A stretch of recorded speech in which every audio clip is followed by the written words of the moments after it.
Hello friends, स्वागत है आप सभी का एक बार फिर से आपके अपने एससीएस क्लासेस पर। आप अच्छे होंगे, स्वस्थ होंगे और अच्छे से एसएससी जीडी की तैयारी में जुट चुके होंगे, क्योंकि आपके एसएससी जीडी का एग्ज़ाम की डेट अनाउंसमेंट कर दी गई है, जो कि आपका एग्ज़ाम 4 फरवरी से शुरू होने जा रहा है। और इस क्लास में आपके लिए 20 प्रश्न लेकर के आए जीके जीएस के, जो कि 2024 में एसएससी जीडी द्वारा प्रीवियस ईयर में आपसे पूछे गए थे। बढ़ते हैं अपने प्रश्नों की श्रृंखला की तरफ। पहला प्रश्न अपना आ चुका है। अंत में आपको कमेंट करके बताना है कि आपने 20 प्रश्नों में से कितने प्रश्नों का सही जवाब दिया था।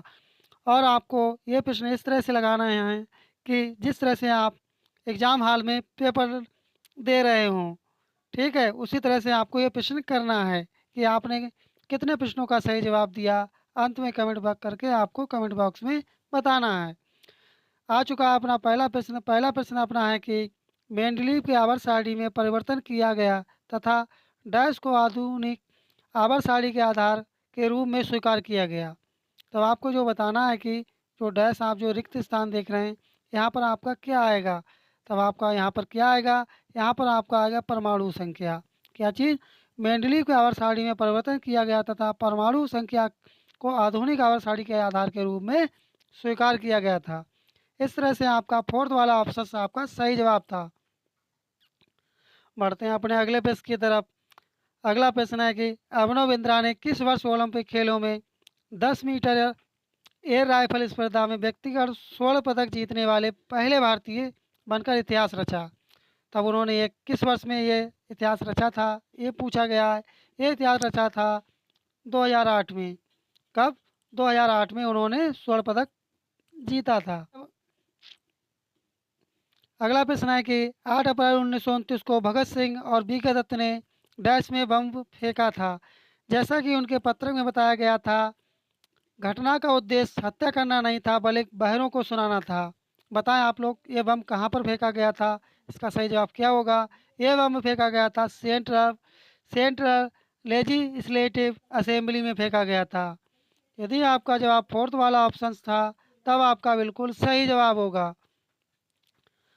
अगला प्रश्न है कि किस राज्य की सरकार ने गृह लक्ष्मी योजना 2023 शुरू की? तब ये किस राज्य ने शुरू की गई थी? ये शुरू की गई थी तेलंगाना राज्य के द्वारा। फोर्थ वाला ऑप्शन आपका सही जवाब होगा। अगला प्रश्न है कि लोक नृत्य यात्रा की उत्पत्ति किस राज्य से हुई थी? जो यात्रा है लोक नृत्य, तब उसकी उत्पत्ति किस राज्य में हुई थी? आपको ये बताना है। तब ये किस राज्य में हुई थी? इसकी उत्पत्ति पश्चिम बंगाल में हुई थी। कहाँ हुई थी? पश्चिम बंगाल में इसकी उत्पत्ति हुई थी, जिसका सही जवाब होगा थर्ड वाला ऑप्शन। आपको क्लास कैसी लग रही, कमेंट बॉक्स में अवश्य बताएं। यदि आपको क्लास अच्छी लग रही है और अभी तक चैनल पर नए हो, चैनल को सब्सक्राइब नहीं किए, तब आप चैनल को सब्सक्राइब कर लें और सेशन को शेयर कर दें और वीडियो को लाइक कर दें आप लोग। अगला प्रश्न है कि बेरोजगारी दर की गणना डैश के अनुपात के रूप में की जाती है। तब इसकी गणना किसके रूप में की जाती है? बताएं आप लोग कमेंट बॉक्स में, किसके रूप में की जाती है? इसकी गणना की जाती है बेरोजगार श्रमिकों और श्रम बल के आधार पर इसकी गणना की जाती है। इस तरह से यदि आपका जवाब फोर्थ वाला ऑप्शन था, तब आपका बिल्कुल सही जवाब होगा। अगला प्रश्न है कि नवंबर 2023 तक भारत के संविधान में कितने मौलिक कर्तव्य हैं? तब कितने मौलिक कर्तव्य थे? ये मौलिक कर्तव्य थे 10। थर्ड वाला ऑप्शन आपका सही जवाब होगा। अगला प्रश्न है कि डूरंड कप का संबंध किस खेल से है? आपको बताना है कि डूरंड कप का संबंध किस खेल से है। इसका संबंध होता है फुटबॉल से। डूरंड कप का संबंध किस खेल से होता है? फुटबॉल से।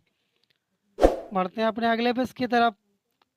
अगला प्रश्न है कि बरहामीहर की रचना पंच सिद्धांतिका डैश खगोलीय सिद्धांतों से संबंधित है। तब किससे संबंधित है? यह संबंधित है 5 से। पहला वाला ऑप्शन आपका सही जवाब होगा। अगला प्रश्न है कि भारत में हरित क्रांति ग्रीन रेवोल्यूशन के नाम से भी इसे जाना जाता है। जनक का निधन किस वर्ष में हुआ था? तब इनका निधन किस वर्ष में हुआ था?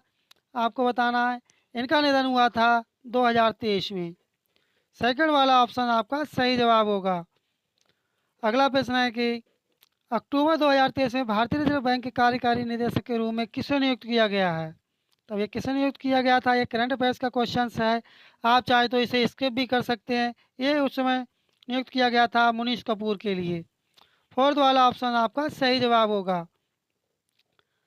अगला प्रश्न है कि भारतीय खिलाड़ी संदीप कुमार द्वारा कौन सा खेल खेला जाता है? अर्थात आपको बताना है कि जो संदीप कुमार हैं वो कौन सा खेल खेलते हैं। तब वो कौन सा खेल खेलते हैं? वो खेल खेलते हैं तीरंदाजी। यदि आपका जवाब तीरंदाजी था तब आपका बिल्कुल सही जवाब होगा। अभी तक आपने वीडियो को लाइक नहीं किया तब आप वीडियो को लाइक कर दें और सेशन को शेयर कर दें। अगला प्रश्न है कि डैश जिसका संबंध दक्षिणी भारत के केरल से है का नाम एक पौराणिक मायाविनी स्त्री मोहिनी से लिया गया है। तब ये किससे नाम लिया गया है? ये लिया गया है मोहिनी अट्टम से। यदि आपका जवाब फर्स्ट वाला ऑप्शन मोहिनी अट्टम था तब आपका बिल्कुल सही जवाब होगा। अगला प्रश्न है कि शिव कुमार शर्मा का नाम भारतीय शास्त्रीय संगीत वाद्य यंत्र डैश के लिए प्रसिद्ध है।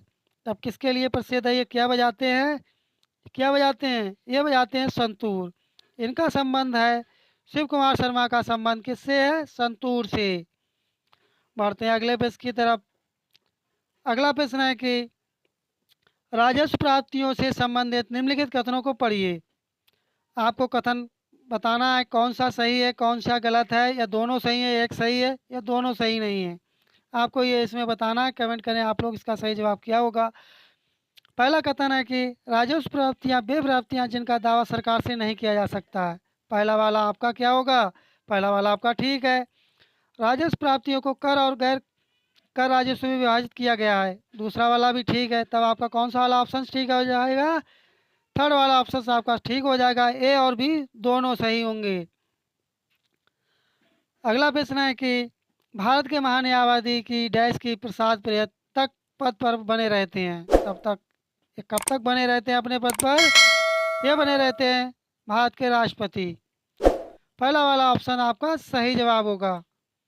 बढ़ते हैं अपने अगले प्रश्न की तरफ। यह आपका करंट अफेयर्स का क्वेश्चन इसलिए इसे स्किप करते हैं। यह भी करंट अफेयर्स है इसलिए इसे स्किप करते हैं। अगला प्रश्न है कि विश्व में क्षेत्रफल की दृष्टि से भारत का विश्व के देशों में कौन सा स्थान है? आपको भारत का स्थान बताना है कि विश्व में क्षेत्रफल की स्थिति के अनुसार कौन सा स्थान है विश्व में। कमेंट करें आप लोग कौन सा स्थान है। इसका स्थान है 7वां। यदि आपका जवाब फोर्थ वाला ऑप्शन 7वां था तब आपका बिल्कुल सही जवाब होगा। अगला प्रश्न है कि कौन सा त्यौहार अरुणाचल प्रदेश की खामटिस जनजाति द्वारा मनाया जाता है? तो वह कौन सा त्यौहार है? वह त्यौहार है सांकेन त्यौहार। एक ऐसा त्यौहार है जो अरुणाचल प्रदेश की खामटिस जनजाति द्वारा मनाया जाता है। इस तरह से अपने 20 प्रश्नों की प्रीवियस ईयर के क्वेश्चनों की श्रृंखला कंप्लीट हुई। अब आपको बताना है आपने 20 प्रश्नों में से कितने प्रश्नों को सही जवाब दिया। कमेंट बॉक्स में अवश्य बताएं। आपको क्लास कैसी लगी कमेंट बॉक्स में अवश्य बताएं। यदि क्लास अच्छी लगी हो अभी तक चैनल को आप लोग सब्सक्राइब नहीं किए हैं तब आप चैनल को सब्सक्राइब कर लें और वीडियो को लाइक कर दें और नोटिफिकेशन बेल आइकन आप लोग दबाना ना भूलें, जिससे आपको समय समय पर नोटिफिकेशन प्राप्त हो सके। मिलते हैं जल्दी नेक्स्ट क्लास में, तब तक के लिए धन्यवाद। जय हिंद जय भारत।